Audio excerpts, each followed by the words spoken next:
दोस्तों, कनाडा के economic crisis पर हमारी पिछली वीडियो वायरल हो गई थी और 3 लाख प्लस लोगों ने देखा। बहुत सारे लोगों ने कमेंट्स में पूछा कि और ज्यादा डिटेल्स बताओ, क्योंकि कनाडा में जीना सच में मुश्किल होता जा रहा है। महंगाई, बेरोजगारी, इमिग्रेशन क्राइसिस और हाउसिंग क्रैश, हर चीज डे बाय डे और सीरियस होती जा रही है। तो आज आपके डिमांड पर हम कनाडा क्राइसिस पार्ट 2 लेकर आए हैं। इस वीडियो में आपको नए और शॉकिंग अपडेट्स मिलेंगे जो पिछली वीडियो में कवर नहीं किए गए थे। क्या कनाडा अब भी सपनों का देश है? क्या यहाँ से निकलना ही बेटर ऑप्शन है? चलिए शुरू करते हैं। कनाडा की इकोनॉमी पिछले कुछ सालों से डिक्लाइन पर है, लेकिन 2024 में ये और सीरियस हो चुका है। बजट डेफिसिट 61.9 बिलियन डॉलर्स तक पहुंच गया है, जो सरकारी एस्टीमेट से 20 बिलियन डॉलर ज्यादा है। मतलब सरकार ने सोचा था कि क्राइसिस कम होगा, लेकिन उल्टा और बढ़ गया। ये खर्चा सोशल वेलफेयर, इमिग्रेशन प्रोग्राम्स और गवर्नमेंट सैलरीज में इतना बढ़ चुका है कि टैक्स पेयर का बर्डन और बढ़ने वाला है। आम कैनेडियन जो पहले ही महंगाई से परेशान है, अब नए टैक्स हाइक्स और कट डाउन झेलने के लिए तैयार रहे। क्या ये ट्रूडो गवर्नमेंट का फाइनल फेलियर था, या फिर आने वाले नए पीएम कुछ बदलाव लाएंगे? जस्टिन ट्रूडो, जो 2015 से कनाडा के पीएम थे, उन्होंने अपनी सरकार की गिरती पॉपुलैरिटी और इकोनॉमिक क्राइसिस के प्रेशर के बाद इस्तीफा दे दिया। ये वही पीएम है जिन्होंने कभी लिबरल पॉलिसीज, ओपन इमिग्रेशन और सोशल वेलफेयर को प्रमोट किया था, लेकिन 2024 तक आते आते उन पर अनएम्प्लॉयमेंट, इन्फ्लेशन और राइजिंग क्राइम रेट्स के सीरियस एलिगेशंस लगने लगे। पब्लिक का गुस्सा ट्रूडो के अगेंस्ट इतना बढ़ गया कि उनके रैलीज में लोग उन्हें ओपनली प्रोटेस्ट करने लगे। इलेक्शन सर्विस में भी उनका सपोर्ट 30% से भी नीचे गिर गया। ये क्लियर था कि अगर वो इलेक्शंस पे खड़े होते तो हार पक्की थी। लेकिन क्या नया पीएम इस क्राइसिस को संभाल पाएगा, या फिर ये सिर्फ एक और पॉलिटिकल ड्रामा है?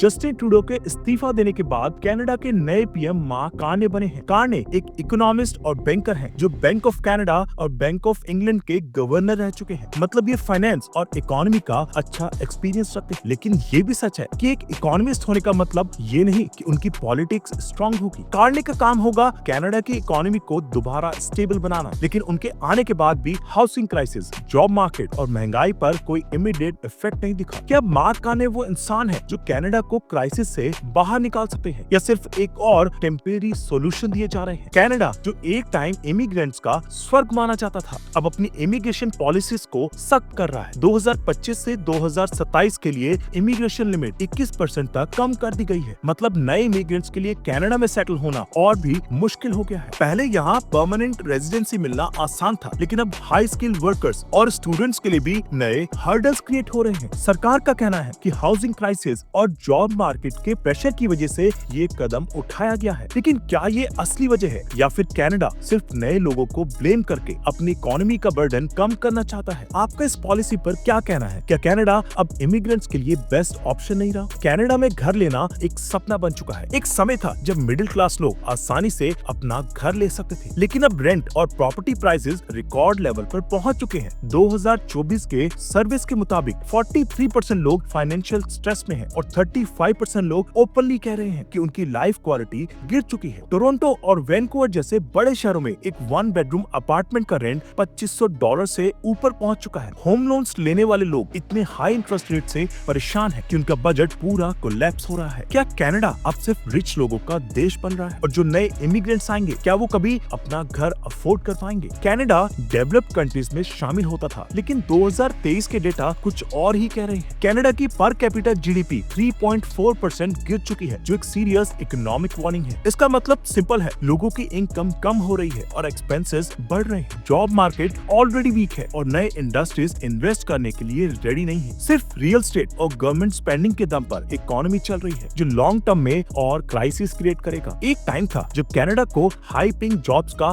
हब माना जाता था, लेकिन आज मेजॉरिटी वर्कफोर्स लो वेज जॉब्स पे चल रही है। ऐसे में क्या नए इमिग्रेंट्स को यहाँ आना चाहिए, या किसी और कंट्री का सोचना बेटर ऑप्शन है? कनाडा में जॉब्स का मार्केट धीरे धीरे गिरता जा रहा है। 2024 के रिपोर्ट्स के मुताबिक लेबर प्रोडक्टिविटी लगातार नीचे गिर रही है, जो किसी भी इकोनॉमी के लिए एक डेंजर साइन। एक और बड़ी प्रॉब्लम ये है कि नई जॉब्स क्रिएट नहीं हो रही हैं। पहले कनाडा की इकोनॉमी नेचुरल रिसोर्सेज और मैन्युफैक्चरिंग पर डिपेंड करती थी, लेकिन अब ज्यादातर लोग रियल एस्टेट और गवर्नमेंट सेक्टर में पैसा लगा रहे हैं। इसका रिजल्ट ये हो रहा है कि जॉब मार्केट स्लो होता जा रहा है और नए ग्रेजुएट्स या इमिग्रेंट्स जॉब्स ढूंढने में स्ट्रगल कर रहे हैं। आईटी, इंजीनियरिंग और फाइनेंस जैसे हाई पेइंग सेक्टर्स में भी कंपटीशन इतना बढ़ चुका है कि नए लोगों के लिए अपॉर्चुनिटी मिलना मुश्किल हो रहा है। क्या कनाडा की जॉब मार्केट अब सिर्फ सर्वाइवल मोड पे चल रही है? एक टाइम था जब कनाडा का हेल्थ केयर सिस्टम दुनिया के बेस्ट सिस्टम्स में गिना जाता था, लेकिन आज सिचुएशन बिल्कुल ऑपोजिट हो चुकी है। 2024 के रिपोर्ट्स के मुताबिक 20% कैनेडियंस के पास अपना फैमिली डॉक्टर नहीं है और बेसिक मेडिकल ट्रीटमेंट्स के लिए भी महीनों तक वेट करना पड़ रहा है। अगर आपको इमरजेंसी में डॉक्टर की जरूरत हो तो भी आपको 4 से 6 महीने तक वेट करना पड़ सकता है। कैंसर और सीरियस डिसीजेस के ट्रीटमेंट के लिए इतना डिले हो रहा है कि पेशेंट्स की हालत और खराब होती जा रही है। सरकार ने हेल्थ केयर की बजट में कट्स किए हैं, जो हॉस्पिटल्स और क्लिनिक्स में स्टाफ की कमी का बड़ा रीजन है। क्या कनाडा का फ्री हेल्थ केयर सिर्फ एक नाम का सिस्टम बन चुका है और क्या लोगों के लिए प्राइवेट हॉस्पिटल्स ही अब एक ऑप्शन बच गए हैं? एक वक्त था जब कनाडा इमिग्रेंट्स का स्वर्ग माना जाता था। यहाँ आने वाले नए लोगों को